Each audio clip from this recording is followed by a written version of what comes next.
The dust of the trail, a fine, gritty powder the color of dried blood, had settled into every crease of Elara Vance's worn dress, into the lines etched by sun and worry around her pale eyes. The stagecoach, a bone-jarring contraption of faded paint and strained leather, had finally lurched to a halt before the uninspiring facade of the Redemption Gap Hotel, its single-word sign hanging precariously by one hinge. Elara had journeyed for weeks, propelled by a dwindling inheritance and a fragile tendril of hope for a position as a governess, a life starkly different from the one she'd known back east, but one she embraced with a quiet, desperate resolve. The letter in her reticule, from a Mrs. Althea Carlson, had spoken of a respectable home and well-mannered children, a sanctuary from the grief that had shadowed Elara since her parents' passing. Redemption Gap, however, offered no immediate comfort.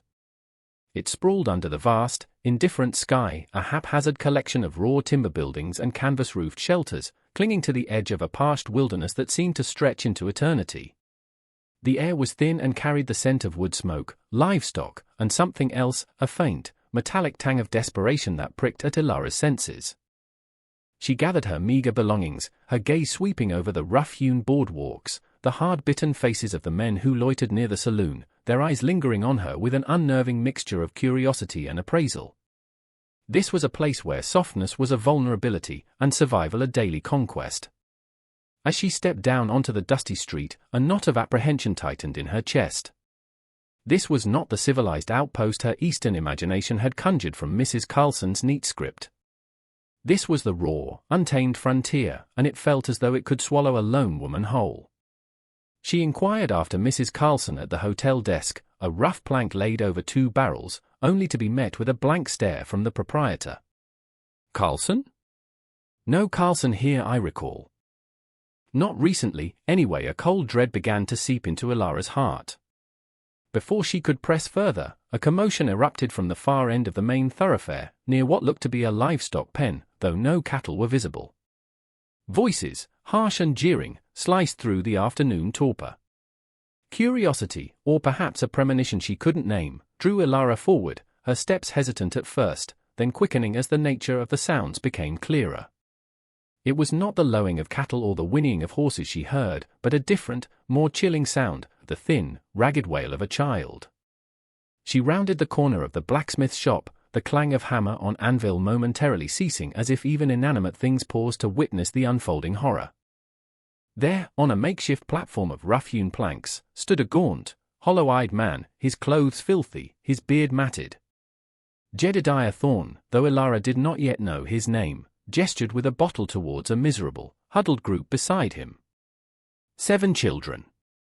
7 small, terrified souls, cowering together like frightened quail. The eldest, a boy of perhaps 14, stood defiantly at the front, his arms vainly trying to shield the smaller ones. A girl, a little younger, clutched a wailing toddler, her face a mask of stoic despair. The others, ranging in age down to a babe in arms held by the girl, were a tableau of silent misery, their eyes wide and vacant, their clothes tattered, their small bodies trembling. "Step right up, folks." Thorne's voice was a gravelly rasp, fueled by cheap whiskey and a deeper, more profound degradation. "Got me some prime stock here. Good workers, the older ones. Young enough to train up as you please. Lost their ma, and I ain't got the means nor the inclination to keep them. So, what am I bid for the lot? Or we can break them up, if you prefer." Elara felt the blood drain from her face. The dust, the heat, the weariness of her journey, all vanished, replaced by a nauseating wave of disbelief and outrage. An auction. He was auctioning his own children. The scene burned itself into her mind, the leering faces in the small crowd, the shameful curiosity, the callous indifference. This was not just hardship, this was an abomination, a sacrilege against everything she held sacred. The hope that had carried her to Redemption Gap shattered, and in its place, a cold, hard anger began to crystallize. Her own uncertain future, her dwindling funds, her quest for a genteel position, all seemed trivial, contemptible, in the face of this monstrous reality. The desolate landscape suddenly mirrored the desolation in her soul, but within that bleakness, a spark ignited, fierce and unexpected. The guttural voice of Jedediah Thorne clawed at the thin afternoon air, each word a fresh desecration. "What am I bid for this sturdy lad?" he bellowed, yanking the eldest boy, Elias, forward by a painfully thin arm. The boy stumbled but kept his eyes fixed on Thorn, a blaze of helpless fury in their young depths. A few snickers rippled through the sparse crowd, a grotesque counterpoint to the children's palpable terror. Elara stood frozen, the contents of her reticule, a few carefully hoarded dollars, her mother's silver locket, the now mocking letter from the non-existent Mrs. Carlson, feeling like stones against her thigh. This couldn't be happening. Not in any place that called itself civilized, however rough around the edges. Yet, it was. A burly man with a tobacco-stained beard called out, $5 for the boy, Thorn. If he can swing an axe like he looks he might. Thorn's eyes gleamed with a predatory light. $5 is it? For a lad strong as a young ox? Do I hear 6? Ilara's mind raced, a maelstrom of horror and indecision. She was a stranger here, with no standing, no allies. To interfere was to invite scorn, perhaps even danger. What could she, a lone woman with barely enough to sustain herself for a month, possibly offer these children beyond a moment's reprieve from this hideous spectacle? Her own life was a fragile construct, easily broken. And yet, the sight of Martha, the second eldest, her face streaked with dust and tears as she tried to hush the whimpering baby Lily in her arms, was a spear to Ilara's heart. Dinah, a small, dark-haired girl of about 8, with eyes far too old for her years, flinched as Thorn's gaze swept over her. And this little miss? Thorn sneered, his hand reaching for Dinah. Teach her young, she'll make a fine drudge for some deserving woman. Or a scullery maid for the saloon, eh, Blackwood? He winked at a portly, sallow-faced man lounging near the saloon doors, whose eyes roved over Dinah with an expression that made Ilara's stomach churn. Blackwood chuckled, a wet, unpleasant sound. $1 for that one, Thorn.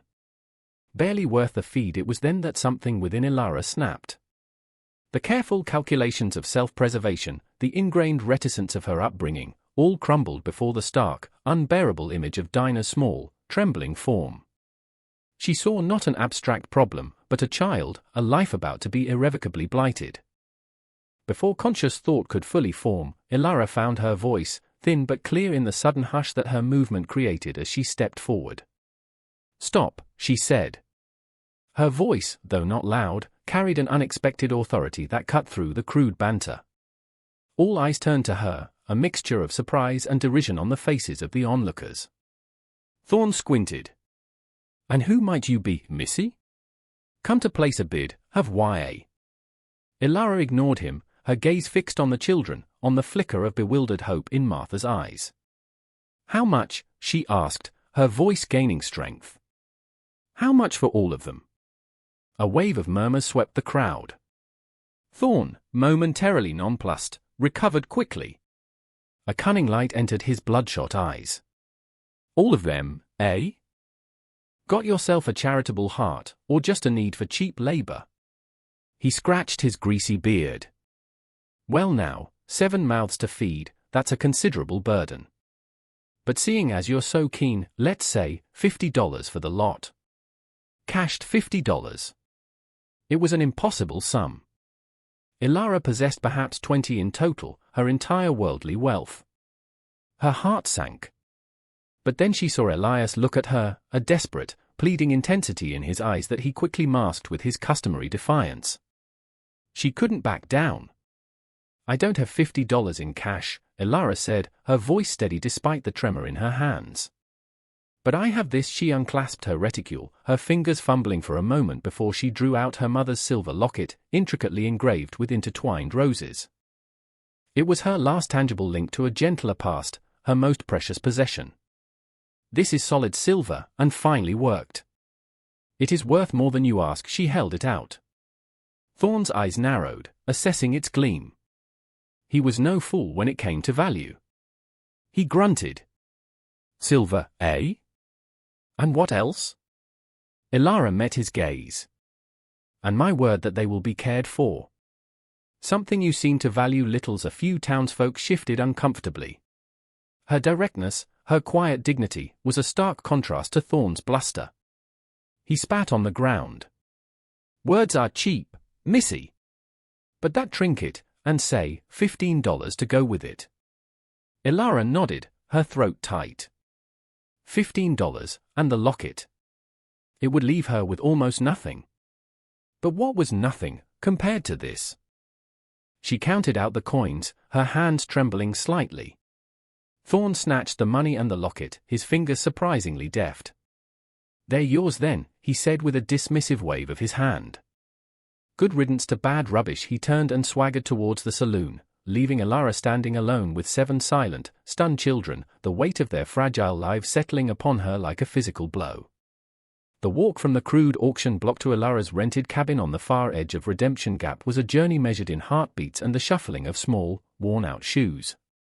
The townsfolk who had witnessed the transaction melted away, some with curious backward glances, others with a haste that spoke of embarrassment or a desire not to be involved.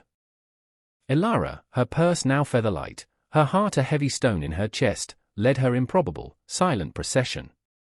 Elias walked slightly ahead of her, stiff-backed and radiating a simmering resentment, as if daring her to prove herself as monstrous as the man who had just sold him. Martha followed, her arm protectively around Dinah, who stumbled with weariness. Caleb, a boy of 10 with wide, frightened eyes, kept glancing back as if expecting Thorn to reappear and reclaim them. Samuel, younger still, clung to Martha's skirt, while little Rose, barely 4, was a dead weight in her older sister's arms, her face buried in Martha's shoulder. And then there was baby Lily, whose soft, intermittent whimpers were the only sound that punctuated their passage. Elara's cabin, when they reached it, seemed to shrink in inadequacy. It was a single, small room, poorly chinked against the wind, with a rough-hewn table, 2 rickety chairs, and a narrow cot that had seemed modest even for 1 person. For 8, it was an impossibility. The air inside was stale and cool, a slight reprieve from the sun but offering little else in the way of welcome. The children huddled near the doorway, their eyes darting around the sparse interior, taking in its poverty. What had she done? The question screamed in Elara's mind. This was madness, sheer, unadulterated madness. She was ill-equipped, unprepared, a stranger in a strange land, now responsible for 7 traumatized lives. She pushed the panic down, forcing a calm she didn't feel. "Come in," she said gently, her voice sounding strained to her own ears. "You must be thirsty." "And hungry," Elias scoffed, a dry, bitter sound. "Got anything other than dust and promises?" Elara chose to ignore his hostility, understanding its roots in fear and betrayal. "I have water," she said, gesturing to the bucket and dipper in the corner. "And a little bread and dried meat." It wasn't much, but it was all she had. She poured water into a tin cup, offering it first to Martha, who took it with a murmured, almost inaudible "thank you," before giving it to Rose, then Lily, wetting a piece of rag for the baby. The children were coated in a layer of grime, their clothes stiff with dirt and smelling of neglect. Hunger gnawed at their small faces, visible in their hollow cheeks and the desperate way Caleb's eyes fixed on the small parcel of food she unwrapped. Elara divided the bread and jerky into 7 small portions, acutely aware of their insufficiency. As they ate, a grim silence filled the cabin, broken only by Lily's fretful cries and Rose's soft snufflings. Elara tried to offer a reassuring smile, but it felt like a grimace. She saw the fear in their eyes, the deep-seated mistrust. They had been betrayed by their own father. Why should they believe in the kindness of a stranger? As dusk began to bleed through the single grimy window, the problem of sleeping arrangements loomed large. The cot was hers. The floor, hard and unforgiving, was all that remained. She found a threadbare blanket in her trunk, the only one she possessed. "Martha, perhaps you and the little ones could share this," she suggested, laying it in the driest corner of the cabin. Elias glowered from the doorway. "I'll sleep outside." "No," Elara said, more firmly than she intended. "It's not safe." "We'll manage in here." She knew the nights on the prairie could turn bitingly cold, and wild animals roamed. The thought of any of them out there alone was unbearable. After a tense negotiation of space, they settled. Elara on her cot, the children a huddled mass on the floor, Lily finally quiet in Martha's arms. Sleep, for Elara, was a distant country. Every creak of the cabin walls, every sigh from the sleeping children, amplified her anxieties. What had she done? How could she possibly provide for them? The faces of the townspeople, Thorne's cruel dismissal, the vast emptiness of this land, it all pressed in on her. Yet, amidst the fear and the doubt, a small, stubborn ember of resolve began to glow. She had made a promise, not just to Thorne with her mother's locket, but to these children, with her actions. She had looked into their eyes and chosen not to turn away. Right now, that choice felt like a lead weight, but somewhere deep inside, she knew it was the only choice she could have made. As the first pale light of dawn crept into the cabin, illuminating the sleeping, vulnerable forms on the floor, Elara Vance knew one thing with absolute certainty: she could not, would not, abandon them. The path ahead was terrifyingly unclear, but she would walk it, one faltering step at a time. The chill of the pre-dawn air was a stark reminder of the challenges ahead as Elara rose from her cot, her limbs stiff, her mind already grappling with the monumental task before her. 7 small bodies lay curled on the cabin floor, a tangled tapestry of restless sleep. Lily stirred and began to fuss, and Martha, ever vigilant, was instantly awake, murmuring softly to soothe her. The rising sun cast long, accusing shadows into the small room, highlighting the dust motes dancing in the thin light and the undeniable reality of 7 extra mouths to feed, 7 bodies to clothe, 7 spirits to mend. Elara's own stomach rumbled with a hunger she tried to ignore. Her meager store of food, already depleted the night before, would not last another meal. The $15 she had clung to after surrendering her locket felt pitifully inadequate against the mountain of their needs. As Redemption Gap began to stir, the sounds of its awakening, a distant rooster crow, the clatter of a milk pail, the murmur of voices, seemed to mock her predicament. She had to face the town, not just as a newcomer, but as the foolish woman who had acquired a ready-made family under the most scandalous of circumstances. Her first foray was to the general store, a clapboard building that seemed to be the hub of the town's commerce and gossip. She needed credit, a desperate plea that stuck in her throat. Mrs. Gable, the storekeeper's wife, a woman with a face like a clenched fist and eyes that missed nothing, was sweeping the boardwalk in front of the store. She paused, her broom mid-stroke, as Elara approached, the children trailing behind her like a flock of wary goslings. Elias maintained his distance, but the others, driven by a mixture of fear and curiosity, stayed close. Mrs. Gable's gaze swept over them, sharp and appraising. "Well, well," she said, her voice as dry as the dust at Elara's feet. "If it ain't the angel of mercy herself. Heard you bought yourself quite a bargain yesterday, Miss Vance, is it?" The sarcasm was thick. Elara felt a flush creep up her neck but held her ground. "Good morning, Mrs. Gable." "I need to speak with your husband, he's busy," Mrs. Gable snapped, but just then, Mr. Henderson, a stout man with kinder eyes than his wife, appeared in the doorway. "Now, Matilda," he said mildly. "What can I do for you?" Elara explained her situation, her voice low and earnest, acutely aware of the children listening, of Mrs. Gable's continued scrutiny. She didn't try to embellish or excuse her actions. She simply stated her need: food, basic supplies, and a promise to pay. "I am willing to work," Elara said, meeting Mr. Henderson's gaze directly. "I can sew, I can clean, I can teach. I will repay every cent." Mr. Henderson stroked his chin, his expression thoughtful. He glanced at the children, at their threadbare clothes and anxious faces. He saw not just a burden, but also a reflection of the harsh realities of frontier life, where families could shatter in an instant.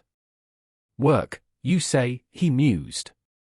The Reverend's wife was looking for some help with mending. "And Mrs. Peterson, out at the Circle P, needs someone to mind her young uns a couple days a week. Now she's Eileen." He paused.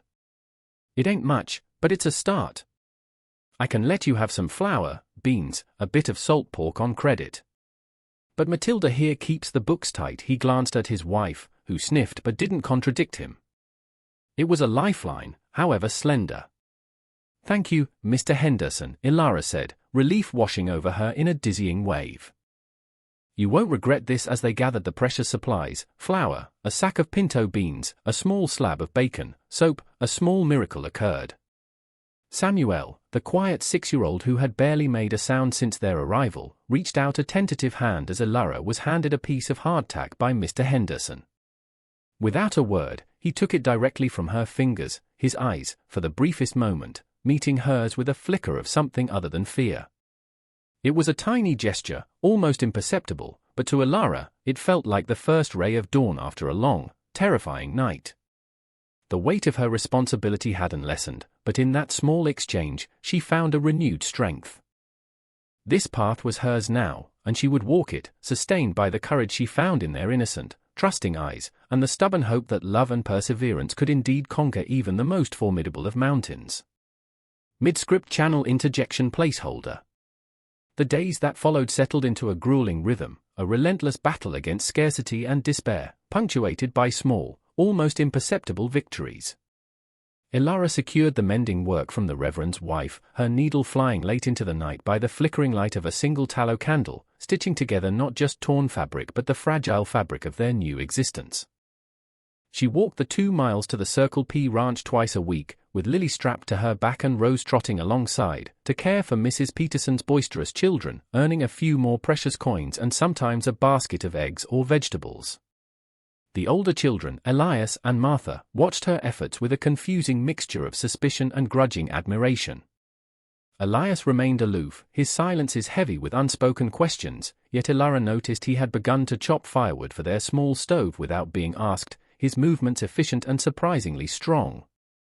Martha, burdened with a maturity far beyond her 12 years, became Elara's indispensable lieutenant, caring for the younger children with a quiet competence that wrung Elara's heart. She bathed Lily, soothed Rose's tears, and kept Caleb and Dinah from straying too far from the cabin. The cabin itself, initially a symbol of their shared destitution, slowly began to transform. Elara used scraps of fabric from her mending to patch the threadbare curtains, bringing a touch of color to the drab interior. With Elias's reluctant help, she chinked the worst of the gaps in the log walls with mud and dried grass, a small defense against the encroaching autumn chill. These acts of mending and fortification were a quiet testament to her resolve, a physical manifestation of her efforts to build a sanctuary for them. Food remained a constant preoccupation. The credit at Henderson's store was a lifeline, but Elara knew it couldn't last forever. She learned to make their meager supplies stretch, creating stews from beans and wild greens she taught the children to identify, baking small, dense loaves of bread that filled their bellies even if they didn't always satisfy their hunger. Slowly, tentatively, the children began to emerge from their shells of trauma. Caleb, who had initially hidden behind Martha at the slightest unexpected noise, was the first to offer a genuine, spontaneous smile when Elara managed to trade a finely mended shirt for a handful of dried apples. Dinah, the watchful 8-year-old, began to speak in more than monosyllables, her voice soft as a whisper as she asked Elara questions about the letters she was tracing in the dirt floor with a stick, the first tentative steps towards an education they had never known. Even Samuel, the quiet boy of nightmares, started to sleep more soundly, his small hand often seeking Elara's for reassurance in the dark. One cool evening, huddled around the small, crackling fire in the stove, a sense of fragile peace descended upon the cabin. Lily was asleep in Martha's lap, Rose dozed with her head on Elara's knee, and the boys were uncharacteristically quiet. Elara, her fingers aching from a long day of sewing, found herself recounting a story her own mother used to tell her, a whimsical tale of brave rabbits and cunning foxes. As she spoke, she saw the tension ease from their small faces, replaced by a rapt attention.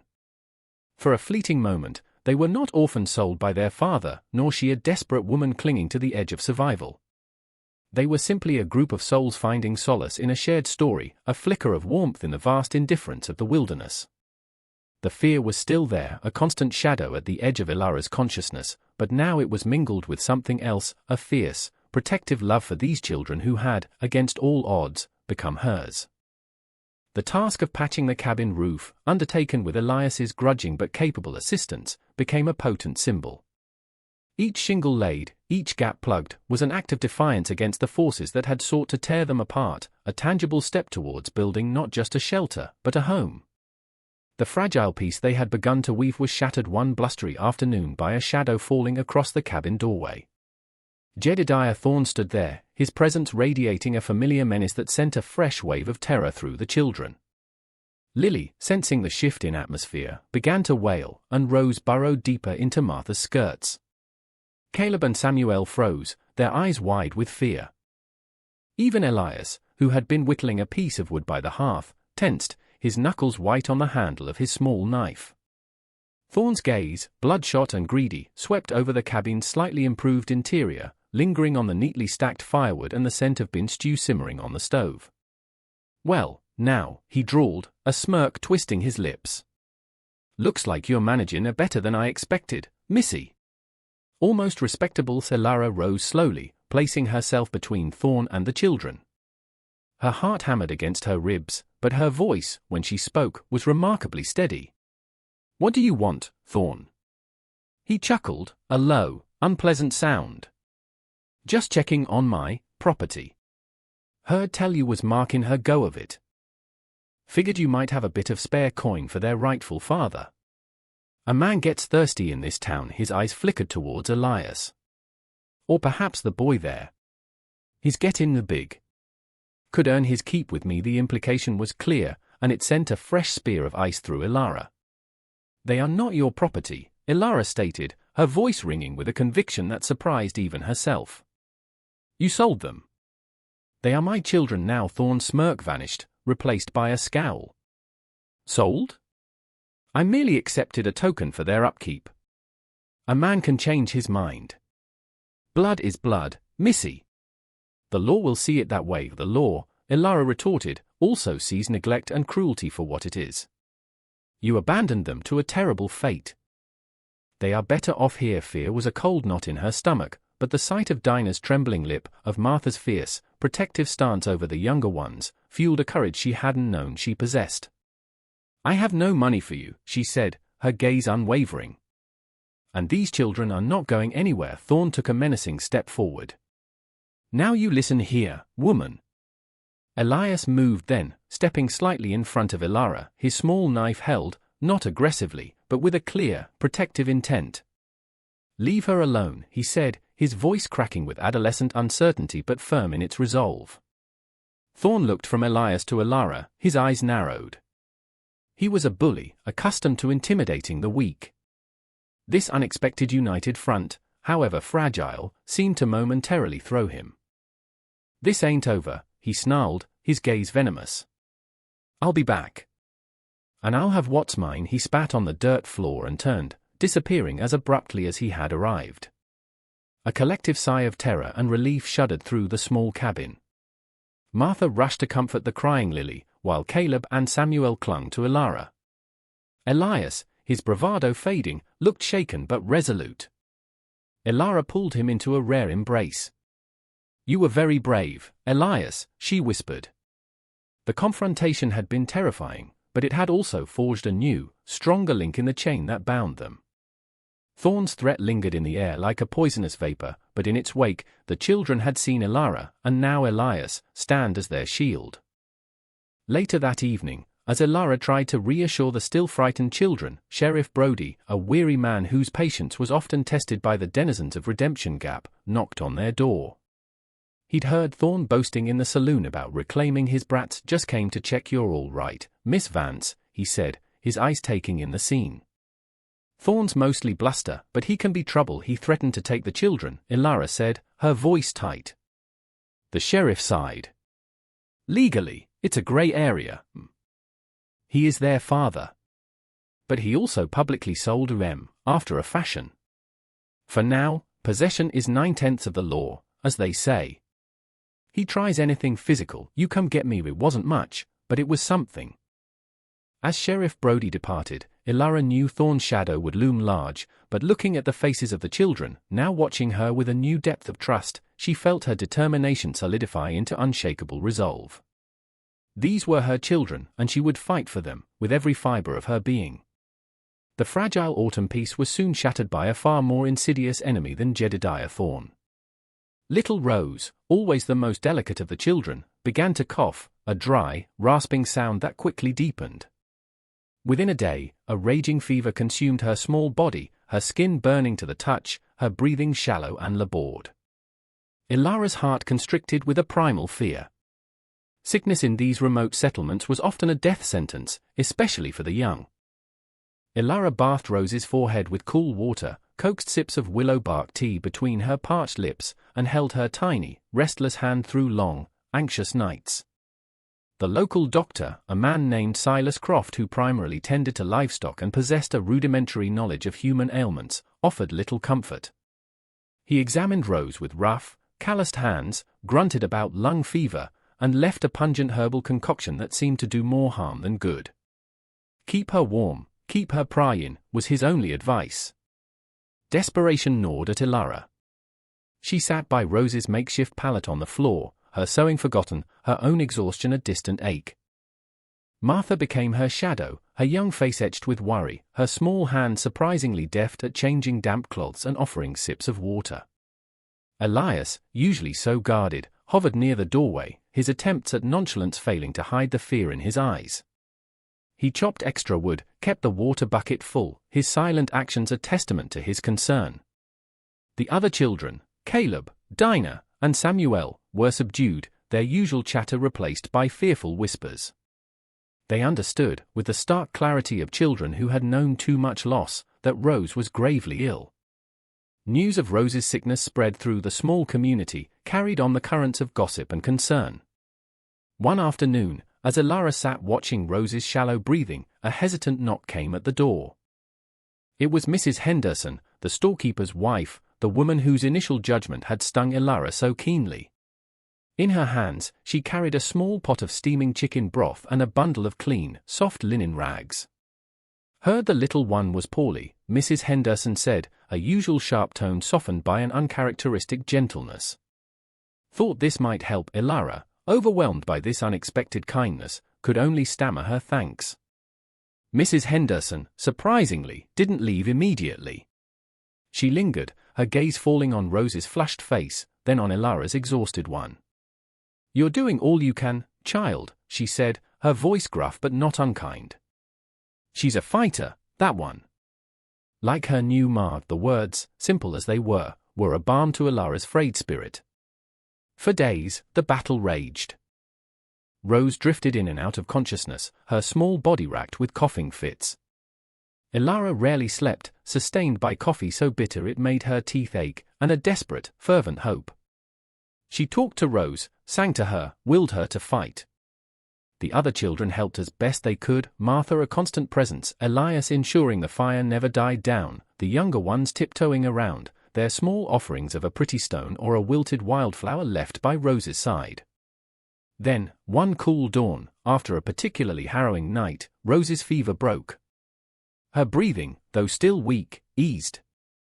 She opened her eyes, her gaze clear and focused for the first time in days, and whispered, "Mama." The word, so longed for, so unexpected from Rose, brought tears to Elara's eyes. She gathered the frail child into her arms, a wave of profound relief and gratitude washing over her. Rose would live. The crisis had passed, leaving in its wake a deeper sense of connection, not just within their small, unconventional family, but with the wider community. Mrs. Henderson's act of kindness had been a turning point. Others followed, with small gifts of food, a piece of advice, a word of encouragement. The shared ordeal of Rose's illness had subtly shifted the town's perception of Elara and her brood. They were no longer just the strange woman and Thorn's cast-off children, they were becoming a part of Redemption Gap, their struggles and small triumphs quietly weaving them into the town's rugged tapestry. And for Elara, the sound of Rose's weak but clear mama was the sweetest music she had ever heard, a confirmation that her heart, and her home, had truly found its anchor. With Rose's recovery, a fragile sense of normalcy, or at least a more predictable rhythm, began to settle over the small cabin. The biting fear of imminent loss receded, replaced by the steady, ongoing work of building a life.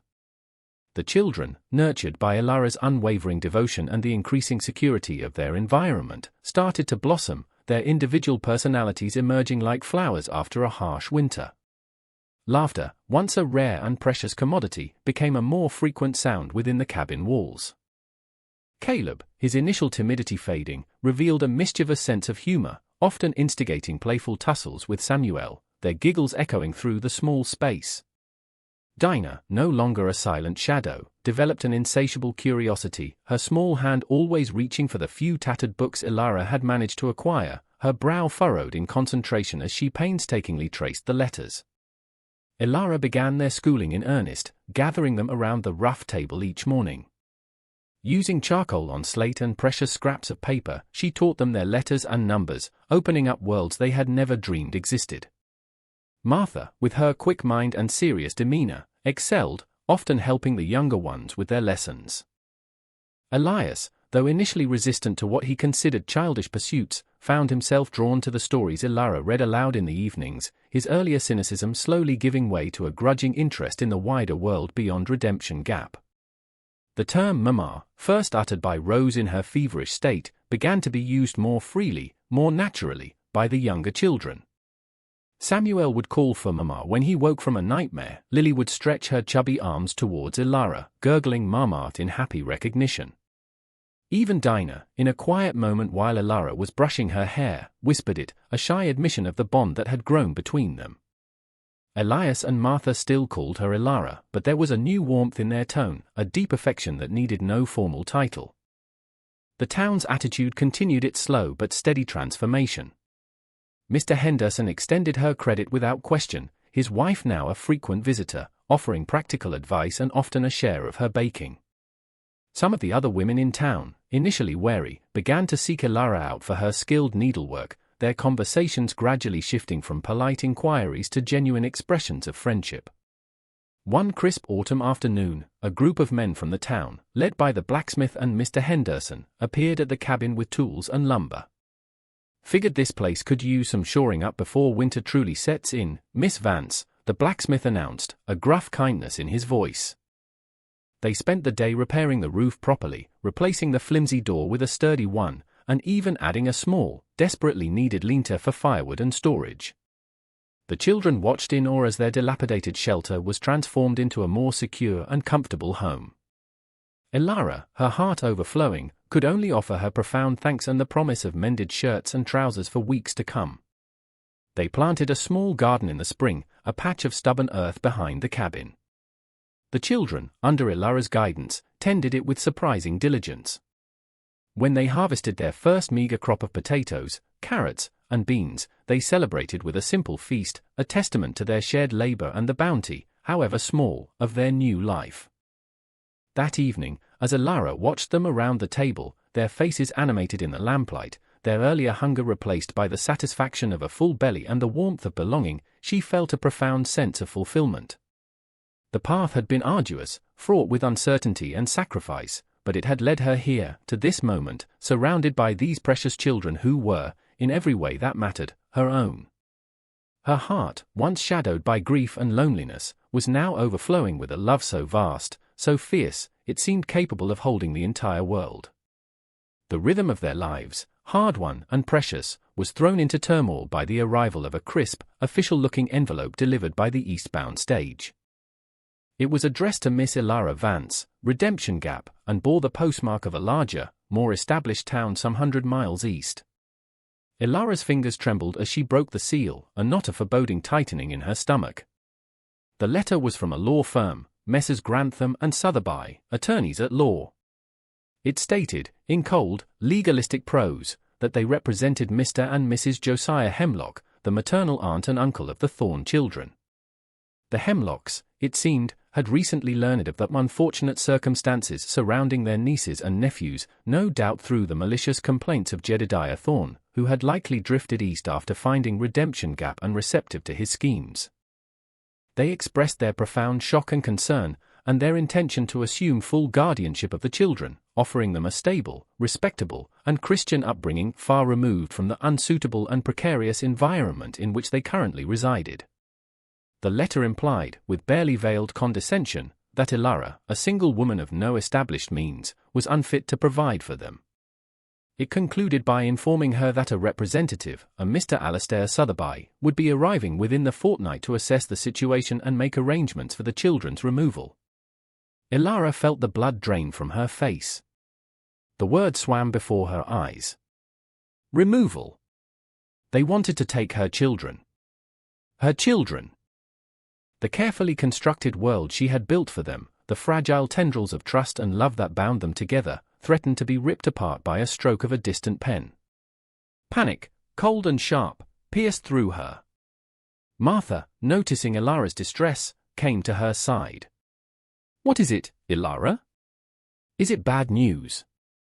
Ilara couldn't speak, simply handing the letter to the girl. Martha read it, her young face paling, her eyes filling with a familiar fear. Elias, drawn by their silence, read it over her shoulder, his jaw tightening, his fists clenching. The younger children, sensing the sudden shift in atmosphere, gathered around, their faces anxious. "They can't," Elias said, his voice low and fierce. "They can't just take us. What does it mean?" Dinah whispered, her eyes wide with alarm. Ilara finally found her voice, though it trembled. "It means," she said, gathering all her strength, "that some people who don't know us, who don't understand, think they know what's best. But they're wrong. This is our home. We are a family." The fortnight that followed was filled with a heavy sense of dread. Ilara threw herself into her work, scrubbing the cabin until it shone, mending every last tear in the children's clothes, drilling them on their letters and sums with a desperate intensity, as if their proficiency could somehow ward off the impending threat. The community, when they learned of the letter, rallied around her. Mrs. Henderson was indignant. "Unsuitable? Why, these children have never been better cared for." Mr. Henderson offered to speak to Mr. Sotheby on Ilara's behalf. Even Sheriff Brody, a man of few words, grumbled about officious city folk sticking their noses where they don't belong. The day Mr. Sotheby arrived, a portly man with a stern countenance and a briefcase full of documents, the cabin felt unnaturally quiet. Ilara had dressed the children in their neatest, mended clothes. She herself wore her one good dress, her hands clasped tightly in her lap to still their trembling. Mr. Sotheby inspected the cabin, his gaze missing nothing. He asked pointed questions about Ilara's finances, her background, her ability to provide for 7 children.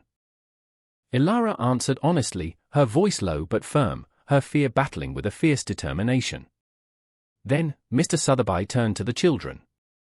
"And what do you young ones have to say?" he asked, his tone not unkind but decidedly official. It was Elias who spoke first, his voice surprisingly steady. "Sir, before Miss Vance. Ilara found us, we had nothing. Our father, he didn't want us. Ilara, she took us in when no one else would. She feeds us, she clothes us, she teaches us. She loves us." Martha, her eyes shining with unshed tears, added, "This is our home, sir. We don't want to go with strangers. We want to stay with Ilara. She's our mother." Dinah, Caleb, and even little Samuel shyly echoed their sentiments, their small voices a chorus of loyalty and affection. Mr. Sotheby listened, his expression unreadable. He looked at Ilara, at the fierce, protective love that radiated from her. He looked at the children, their faces earnest, their bond with this woman undeniable.